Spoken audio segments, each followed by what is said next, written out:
ഇവിടെ നമ്മൾ ചിന്തിക്കേണ്ട ഒരു ചെറിയ വിഷയമുണ്ട്. ഞങ്ങൾ കേരളത്തിൽ ജനിച്ചു വളർന്നു, ഞങ്ങൾ വിദേശികളാണ്. കേരളത്തിലെ പച്ച മലയാളികളാണ് ഞങ്ങൾ. ഈ മലയാളികൾക്ക് മൊത്തവും അറിയാം യൂണിയൻ്റെ നേതാക്കന്മാരെയും.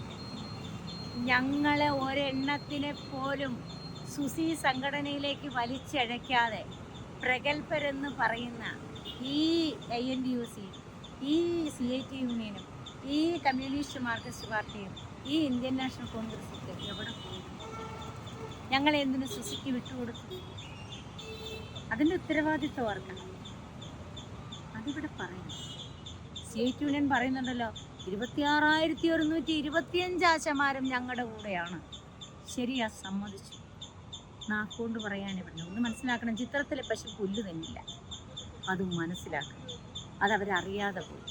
ഇവർക്കൊരു ധാർഷ്ട്യമുണ്ട്. ഞാനാ ഇവിടുത്തെ, എൻ്റെ കുത്തകപ്പാട്ടമാണ് ഇവിടെ.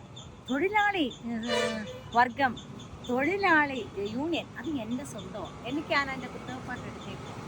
അങ്ങനെ ഒരു ധാർഷ്ട്യത്തിലേക്ക് കടന്നുപോയി അഹങ്കാരത്തിൻ്റെ മൂടുപടത്തിൽ സത്യം അറിയാൻ ഒരു മറന്നു. ഒരു ദിവസം കൊണ്ട് ഇതിവിടെ ഒരു സമരം പൊട്ടിമുളച്ചതാണ്. ഈ കോവിഡ് കാലത്ത് ഒരു മാസ്കിനും ഒരു ഹൗസിനും വേണ്ടി സെക്രട്ടേറിയറ്റ് പിടിക്കുന്ന സമരം ചെയ്യേണ്ട ഗതികേട് വരുത്തിയ എവിടെയാണ്? സെക്രട്ടറി അപ്പോൾ അതിന് ഉത്തരവാദിത്തം ആർക്കും? ഈ തൊഴിലാളികളെ മുഴുവനും ഇവർ പറയുന്ന ഭരണവിരുദ്ധർക്ക് വിട്ടുകൊടുത്തതെന്തിന്? ജനാധിപത്യ രീതിയിൽ അവർ ഉള്ള യൂണിയൻ അല്ല അവർ പറയുന്നത്. അങ്ങനെയാണെങ്കിൽ ഞങ്ങളെ എന്തിനു വിട്ടുകൊടുക്കുന്നുള്ള ഉത്തരവാദിത്തം അവർ പറയുന്നത്, അതിൻ്റെ മറുപടി അവർ പറയും അല്ലേ? അതല്ലേ അത് ചെയ്യാൻ വേണ്ടിയുള്ളത്. ഇപ്പം ഇവർ പറയുന്ന ഞങ്ങളടുത്ത് പറയുന്ന SUCI 62 വയസ്സിൽ ഞങ്ങളെ പിരിച്ചുവിടാനുള്ള ഉത്തരവ് SUCI അല്ല കൊണ്ടുവന്നു. ഇവിടുത്തെ ഈ തൊഴിലാളി വർഗ സ്നേഹികളെന്ന് പറഞ്ഞ CIT യൂണിയൻ നേതാവ് ഉൾപ്പെടുന്ന ഭരണവർഗമാണ് കൊണ്ടുവന്നത്. എന്തുകൊണ്ട് പറഞ്ഞില്ല?